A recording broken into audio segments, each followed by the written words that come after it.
എല്ലാവരും സുഖമായിട്ടിരിക്കുന്നു എന്ന് വിചാരിക്കുന്നു. അപ്പോൾ എല്ലാവർക്കും ഒരിക്കൽ കൂടെ എൻ്റെ ചാനലിലേക്ക് സ്വാഗതം. ഇപ്പോൾ ഏകദേശം ഞാൻ എങ്ങനെയാണ് യു എയിലേക്ക് എത്തിയത്, ഞാൻ വന്ന ഏജൻസി, അങ്ങനെയുള്ള കാര്യങ്ങളൊക്കെ നമ്മൾ വീഡിയോയിൽ കൂടെയൊക്കെ നമ്മൾ പറഞ്ഞു തീർത്തു. എനിക്ക് ഇവിടെ ഉണ്ടായിട്ടുള്ള ചലഞ്ചസ്, നമുക്ക് ഉണ്ടാകാൻ ചാൻസ് ഉള്ള ചലഞ്ചസ്, അങ്ങനെയുള്ള ഒരുവിധപ്പെട്ട എല്ലാ കാര്യങ്ങളും നമ്മൾ ഡിസ്കസ് ചെയ്ത് കഴിഞ്ഞു എന്ന് എനിക്ക് തോന്നുന്നത്. അപ്പോൾ ഇനി നമുക്ക് ഇന്ന് ഞാൻ സംസാരിക്കാൻ വന്നത് വൈറ്റൽ സയൻസിനെ കുറിച്ചിട്ടാട്ടോ. എന്ന് വെച്ചിട്ടുണ്ടെങ്കിൽ എന്താണ് വൈറ്റൽ സയൻസ് എന്ന് പറയുന്നതും അതിൻ്റെ വാല്യൂസ് എങ്ങനെയാണ്, അത് എന്തൊക്കെയാണ് നമ്മൾ വൈറ്റൽ സയൻസിൽ ചെക്ക് ചെയ്യേണ്ടത് എന്നുള്ള കാര്യങ്ങളാണ്. അപ്പൊ നിങ്ങൾ ചോദിക്കും, ഇതൊക്കെ പഠിച്ചിട്ടാണല്ലോ നമ്മൾ കെയർ ഗീവർ ആയെന്നുള്ളത്. അതെ, ഇതെല്ലാം പഠിച്ചിട്ട് തന്നെയാണ് നമ്മൾ കെയർ ഗീവർ ആയത്. പക്ഷെ ഒരു കെയർ ഗീവർ എന്ന് പറയുന്നത് പഠിച്ച് ശമ്പളത്തിന് വേണ്ടി ജോലി ചെയ്യുന്ന ആളുകൾ മാത്രമല്ലല്ലോ. ഇപ്പൊ എൻ്റെ വീട്ടിലുള്ള അമ്മ അല്ലെങ്കിൽ അമ്മൂമ്മ, അപ്പൂപ്പൻ, ഇങ്ങനെയുള്ള ആളുകൾ, അപ്പോൾ നമ്മൾ ചിലപ്പോൾ നമ്മുടെ വീട്ടിലൊരു നേഴ്സിനെ ഒന്നും നിർത്തിയിട്ടായിരിക്കില്ല അവരെ ഒന്ന് ശുശ്രൂഷിക്കുന്നത്. അപ്പോൾ നമ്മൾ തന്നെയായിരിക്കും ഇപ്പൊ എൻ്റെ അമ്മ അല്ലെങ്കിൽ അച്ഛൻ, അമ്മൂമ്മ, അപ്പൂപ്പൻ എന്ന് പറയുന്ന ആളുകളെയൊക്കെ ശുശ്രൂഷിക്കുന്നത് ചിലപ്പോൾ നമ്മുടെ വീട്ടിൽ നമ്മൾ തന്നെയായിരിക്കും. അങ്ങനെ ശുശ്രൂഷിക്കുന്ന ആളുകളും കെയർ ഗിവേഴ്സ് തന്നെയാണ്.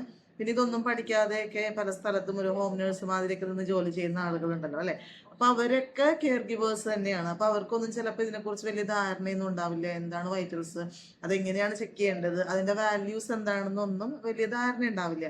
അപ്പൊ അതുകൊണ്ടാണ് ഞാൻ ഇന്നിപ്പോ ഈ ടോപ്പിക്ക് ഞാൻ സെലക്ട് ചെയ്തത് കേട്ടോ. കാരണം നമുക്ക് എന്താ പറയാ, കെയർ കൊടുക്കുന്ന എല്ലാവരും കെയർ ഗിവേഴ്സ് ആണ്. എല്ലാവരും അറിഞ്ഞിരിക്കേണ്ട കാര്യമാണ് വൈറ്റൽസ് എന്താണെന്നുള്ളതും അതെങ്ങനെയാണ് ചെക്ക് ചെയ്യേണ്ടതെന്നുള്ളതും. പിന്നെ ഞാൻ ആദ്യമേ പറഞ്ഞല്ലോ, ഈ ചാനലിൽ കൂടെ എനിക്കറിയാവുന്ന കാര്യങ്ങൾ നിങ്ങൾക്കും ഷെയർ ചെയ്യുക, അതുപോലെ തന്നെ നിങ്ങൾക്കറിയാവുന്ന കാര്യങ്ങളൊക്കെ നിങ്ങൾ എനിക്കും ഷെയർ ചെയ്യുക. അപ്പോൾ നമുക്ക് അങ്ങനെ എന്താ പറയുക, ഒരുമിച്ച് ഗ്രോ ചെയ്യാമെന്നുള്ളൊരു ആ ഒരു ഉദ്ദേശത്തോടു കൂടിയാണ് ഞാൻ വീഡിയോസ് മെയിൻലി ഞാൻ ഇടുന്നത്. അപ്പം നമുക്ക് നമ്മുടെ വീഡിയോയിലേക്ക് പോവാം. ഇഷ്ടപ്പെട്ടിട്ടുണ്ടെങ്കിൽ ലൈക്ക് ചെയ്യണം കേട്ടോ. ലൈക്ക് ചെയ്താൽ മാത്രം പോരാ, സബ്സ്ക്രൈബ് ചെയ്യണം. പിന്നെ ഇതുപോലെ തന്നെ ഞാൻ പറയുന്നതിൽ എന്തെങ്കിലും തെറ്റുകൾ ഉണ്ടെങ്കിലോ അല്ലെങ്കിൽ സജഷൻസ് ഒക്കെ ഉണ്ടെങ്കിൽ അതെനിക്ക് കമൻറ്റ് ചെയ്ത് നിങ്ങൾ അറിയിക്കുകയോടെ ചെയ്യണം കേട്ടോ. അപ്പം നമുക്ക് വീഡിയോയിലേക്ക് പോകാം. വൈറ്റൽസിൽ നമ്മൾ ആദ്യം ചെക്ക് ചെയ്യാൻ പോകുന്നത് ബോഡി ടെമ്പറേച്ചർ ആണ് കേട്ടോ. ബോഡി ടെമ്പറേച്ചർ എന്ന് പറഞ്ഞാൽ നിങ്ങൾക്ക് അറിയാലോ, നമ്മുടെ എല്ലാവരുടെ ശരീരം കൃത്യമായിട്ടുള്ള ഒരു അളവിലുള്ള ഒരു ചൂടിനെ മെയിൻറ്റെയിൻ ചെയ്യുന്നുണ്ട്. അതിന് മേലെ പോകുമ്പോഴാണ് നമ്മൾ പനി വന്നു എന്നല്ല നമ്മൾ പറയുന്നത്.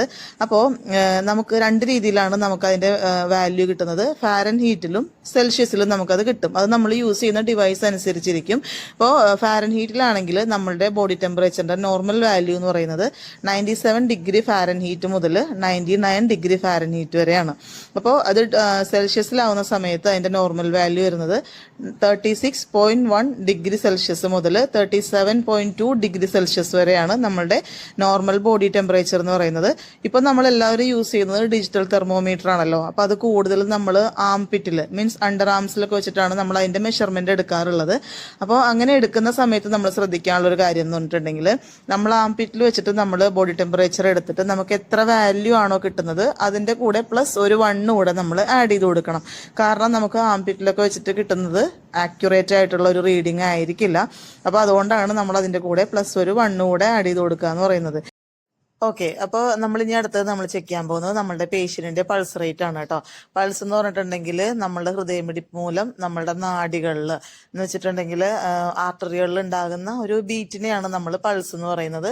അതിന്റെ നോർമൽ റേഞ്ച് എന്ന് പറയുന്നത് ഒരു മിനിറ്റിൽ 60 മുതൽ 100 വരെയാണ്. അപ്പോൾ അങ്ങനെ ചെയ്യുന്ന സമയത്ത് നമുക്ക് കിട്ടുന്നത് നമ്മളുടെ ഹൃദയം ഒരു മിനിറ്റിൽ എത്ര തവണ മിടിച്ചു എന്നുള്ളതാട്ടോ നമ്മളത് ചെക്ക് ചെയ്യുന്നതിലൂടെ നമ്മൾ അറിയുന്നത്. അപ്പോൾ നമ്മൾ യൂസ് ചെയ്യുന്നത് റേഡിയൽ ആർട്ടറി ആണ് വൈറ്റൽസ് ചെക്ക് ചെയ്യാൻ വേണ്ടിയിട്ട്. റേഡിയൽ ആർട്ടറി എന്ന് പറയുന്നത് നമ്മളുടെ എന്താ പറയുക, തള്ളവിരലിന്റെ താഴെയിൽ കൂടെ പോയിട്ടുള്ള ഒരു ആർട്ടറി ആട്ടോ. അതിങ്ങനെ ഞാൻ കാണിച്ചു തരാം എൻ്റെ കൈ വെച്ചിട്ട്. അപ്പോൾ നമ്മുടെ തള്ളവിരലിന്റെ താഴെ കൂടെ നമ്മുടെ റിസ്റ്റിന്റെ സൈഡിലേക്ക് പോയിട്ടുള്ള ഒരു ആർട്ടറിയാണ് റേഡിയൽ ആർട്ടറി. അവിടെ നമ്മളുടെ 2 ഫിംഗേഴ്സ് വെച്ചിട്ട് നമ്മളൊന്ന് അതൊക്കെ ഒന്ന് പ്രസ് ചെയ്യുന്ന സമയത്ത് നമുക്കൊരു ബീറ്റ് കേൾക്കാൻ പറ്റും, ഫീൽ ചെയ്യാൻ പറ്റും. അതാണ് നമ്മളുടെ പൾസ്. അത് ഒരു മിനിറ്റിൽ എത്ര തവണ കേട്ടു എന്നുള്ളത് നമ്മൾ ശ്രദ്ധിക്കുക. അതാണ് നമ്മളുടെ പൾസ് റേറ്റ്. അപ്പോൾ ഒരു മിനിറ്റിൽ എത്ര തവണ നമ്മുടെ ഹൃദയം മിടിച്ചു എന്ന് നമ്മൾ അറിയുന്നത് ഇങ്ങനെ പൾസ് ചെക്ക് ചെയ്യുന്നതിലൂടെ കേട്ടോ. അപ്പൊ ഇത് ക്ലിയർ ആയിട്ടുണ്ടാവും എന്ന് വിചാരിക്കുന്നു. നമുക്ക് അടുത്തതിലേക്ക് പോവാം. ഓക്കെ, അപ്പൊ അടുത്തത് നമ്മൾ ചെക്ക് ചെയ്യാൻ പോകുന്നത് നമ്മളുടെ പേഷ്യന്റിന്റെ റെസ്പിറേറ്ററി റേറ്റ് ആണ് കേട്ടോ. റെസ്പിറേറ്ററി എന്ന് പറഞ്ഞിട്ടുണ്ടെങ്കിൽ നമ്മളുടെ പേഷ്യന്റ് ഒരു മിനിറ്റിൽ എത്ര തവണ ശ്വാസോച്ഛ്വാസം ചെയ്തു എന്ന് വെച്ചിട്ടുണ്ടെങ്കിൽ ബ്രീത്ത് ചെയ്തു എന്നുള്ളതാണ് നമ്മളിപ്പോൾ നോക്കാൻ പോകുന്നത്. അപ്പൊ അതിന്റെ നോർമൽ വാല്യൂ എന്ന് പറയുന്നത് ഒരു മിനിറ്റിൽ 12 മുതൽ 20 വരെയാണ് കേട്ടോ. അപ്പൊ അതിന് മേലെ പോകും അല്ലെങ്കിൽ 12 താഴെ പോകുകയൊക്കെ ചെയ്യുമ്പോഴാണ് നമ്മളുടെ പേഷ്യന്റിന് ശ്വാസം എടുക്കാനായിട്ട് എന്തെങ്കിലും ബുദ്ധിമുട്ടുണ്ടോ അല്ലെങ്കിൽ ഹൈപ്പർ വെന്റിലേഷൻ ഉണ്ടോ എന്നൊക്കെ ഉള്ളത് നമ്മൾ മനസ്സിലാക്കുന്നത്. അപ്പോൾ നമ്മൾ അതിന് വേണ്ടി ചെയ്യുന്നത് എന്ന് വെച്ചിട്ടുണ്ടെങ്കിൽ നമ്മുടെ പേഷ്യൻറ്റിൻ്റെ ചെസ്റ്റിൻ്റെ മേലെ നമ്മളുടെ കൈ വയ്ക്കുക. അപ്പോൾ പേഷ്യൻ്റ് ബ്രീത്ത് ചെയ്യുന്ന സമയത്ത് ചെസ്റ്റ് ഇങ്ങനെ ഉയരുകയും താഴുകയും ചെയ്യുമല്ലോ. അപ്പോൾ നമ്മൾ ആ ഓരോ ബ്രീത്തും എടുക്കുന്ന സമയത്ത് നമുക്കത് ഫീൽ ചെയ്യാൻ പറ്റും. അപ്പോൾ ഒരു മിനിറ്റിൽ എത്ര തവണ നമ്മുടെ പേഷ്യൻ്റ് അങ്ങനെ ബ്രീത്ത് ചെയ്തു എന്നുള്ളത് നമ്മൾ ഒബ്സർവ് ചെയ്യുക. അതിനുശേഷം നമ്മൾ ഡോക്യുമെൻ്റ് ചെയ്യുക. അപ്പോൾ ഇങ്ങനെയാണ് കേട്ടോ നമ്മുടെ പേഷ്യൻറ്റിൻ്റെ റെസ്പിറേറ്ററി നമ്മൾ ചെക്ക് ചെയ്യുന്നത്.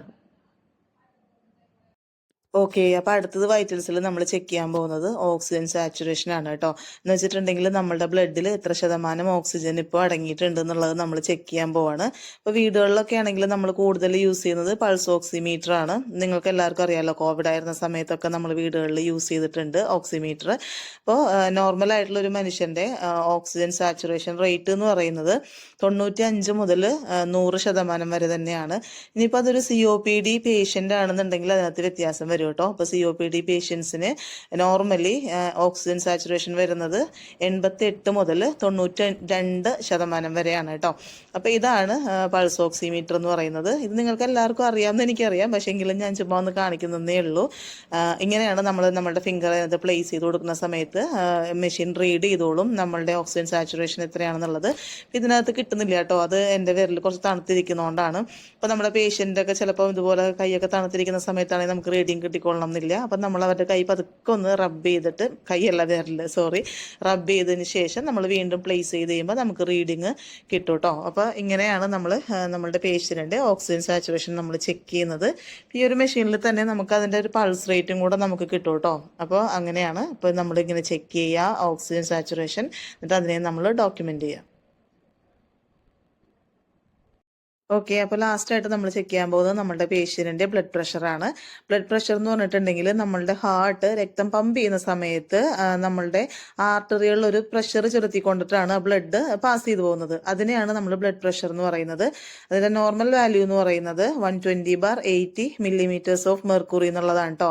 അതിൽ 120 എന്ന് പറയുന്നത് സിസ്റ്റോളിക് പ്രഷറും 80 എന്ന് പറയുന്നത് ഡയസ്റ്റോളിക് പ്രഷറും ആണ്. സിസ്റ്റോളിക് പ്രഷർ എന്ന് പറഞ്ഞിട്ടുണ്ടെങ്കിൽ നമ്മുടെ ഹൃദയം ബീറ്റ് ചെയ്യുന്ന സമയത്ത് കിട്ടുന്ന പ്രഷറും, ഡയസ്റ്റോളിക് എന്ന് പറയുന്നത് നമ്മുടെ ഹൃദയം റെസ്റ്റ് എടുക്കുന്ന സമയത്ത് നമുക്ക് കിട്ടുന്ന പ്രഷറുമാണ്. നമ്മൾ മനസ്സിലാക്കി വെക്കാനുള്ള ഇത്രയേ ഉള്ളൂ. സിസ്റ്റോളിക് എന്ന് പറയുന്നത് ഉയർന്ന പ്രഷറും ഡയസ്റ്റോളിക് എന്ന് പറയുന്നത് നമ്മൾക്ക് താഴ്ന്ന പ്രഷറുമാണെന്നുള്ളതാണ്. അപ്പം നമ്മുടെ വീട്ടിൽ നമ്മൾ യൂഷ്വലി നമ്മൾ യൂസ് ചെയ്യുന്നത് ഡിജിറ്റൽ BP മോണിറ്ററുകളൊക്കെ ആണല്ലോ, മെഷീനൊക്കെയാണ് ഇപ്പം നമ്മൾ യൂസ് ചെയ്യുന്നത്. ഇപ്പോൾ പേഷ്യൻസൊക്കെ തന്നെത്താനെയൊക്കെ തന്നെയാണ് മിക്ക സ്ഥലങ്ങളിലും BP അവർ ചെക്ക് ചെയ്യുന്നത് കേട്ടോ. അപ്പം നമ്മളിതിങ്ങനെ മുട്ടുകയുടെ മേലെ അവിടെ കൂടിയാണ് നമ്മുടെ ബ്രാക്കിയൽ ആർട്ടറി പോയിട്ടുള്ളത്. അപ്പോൾ അവിടെ നമ്മൾ നമ്മുടെ കഫ് കെട്ടി കൊടുക്കുക. അതിനുശേഷം നമ്മൾ മെഷീൻ ഓൺ ആക്കിയിട്ട് നമ്മൾ സ്ട്രെയിറ്റ് ആയിട്ട് ഇരുന്നാൽ മതി. നമ്മുടെ മെഷീൻ റീഡ് ചെയ്യും BP എങ്ങനെയാണെന്നുള്ളത്. പിന്നെ മെഷീൻ പ്ലേസ് ചെയ്യുന്ന സമയത്ത് എപ്പോഴും നമ്മുടെ കാർഡിയാക് ലെവലിൽ തന്നെ എന്ന് വെച്ചിട്ടുണ്ടെങ്കിൽ നെഞ്ചിന് നേരെ തന്നെ പ്ലേസ് ചെയ്യാനായിട്ട് നോക്കുക. അപ്പോഴായിരിക്കും ആക്യുറേറ്റ് ആയിട്ട് കിട്ടണേ. എൻ്റെ BP കുറച്ച് ലോ ആണ് കേട്ടോ. അപ്പോൾ എന്താണ് വൈറ്റൽ സയൻസ്, അതിലെന്തൊക്കെയാണ് ചെക്ക് ചെയ്യേണ്ടത്, അതെങ്ങനെയാണ് ചെക്ക് ചെയ്യേണ്ടത്, അതിന്റെ വാല്യൂസ് എന്താണെന്നൊക്കെ ഉള്ളത് എല്ലാവർക്കും മനസ്സിലായിട്ടുണ്ടാവും എന്ന് വിചാരിക്കുന്നു. കാരണം എനിക്ക് പറഞ്ഞു തരാന്ന് പറയുന്നത് ഞാൻ ആദ്യമായിട്ട് ചെയ്യുന്ന ഒരു കാര്യമാണല്ലോ. ഞാൻ ഈ ജോലി ചെയ്തിട്ടേ ഉള്ളൂ. ആർക്കും അങ്ങനെ പറഞ്ഞു കൊടുത്ത് അങ്ങനെ ശീലമില്ല, പരിചയമില്ല. അപ്പോൾ എന്തെങ്കിലുമൊക്കെ തെറ്റുകളൊക്കെ ഉണ്ടെങ്കിൽ ക്ഷമിക്കുക. വീഡിയോ ഇഷ്ടപ്പെട്ടിട്ടുണ്ടാവും എന്ന് വിചാരിക്കുന്നു, യൂസ്ഫുൾ ആയിട്ടുണ്ടാവും എന്ന് വിചാരിക്കുന്നു. ആണെങ്കിൽ ലൈക്ക് ചെയ്യണം, പിന്നെ സബ്സ്ക്രൈബ് ചെയ്യാൻ മറക്കരുത്. അപ്പോൾ നമുക്ക് പുതിയ പുതിയ കാര്യങ്ങളൊക്കെ ആയിട്ട് പുതിയ വീഡിയോസിലൊക്കെ കാണാം. നിങ്ങൾ ലൈക്ക് ചെയ്യും, സബ്സ്ക്രൈബ് ചെയ്യുകയൊക്കെ ചെയ്യുമ്പോൾ എനിക്ക് മനസ്സിലാവും നിങ്ങൾ കാണുന്നുണ്ട്, പിന്നെ കമന്റ് ഒക്കെ ചെയ്യുമ്പോൾ. അപ്പോൾ എനിക്ക് പുതിയ വീഡിയോസ് ഒക്കെ ചെയ്യാനുള്ള ഒരു എന്താ പറയുക, ഒരു ധൈര്യം ഉണ്ടാകും.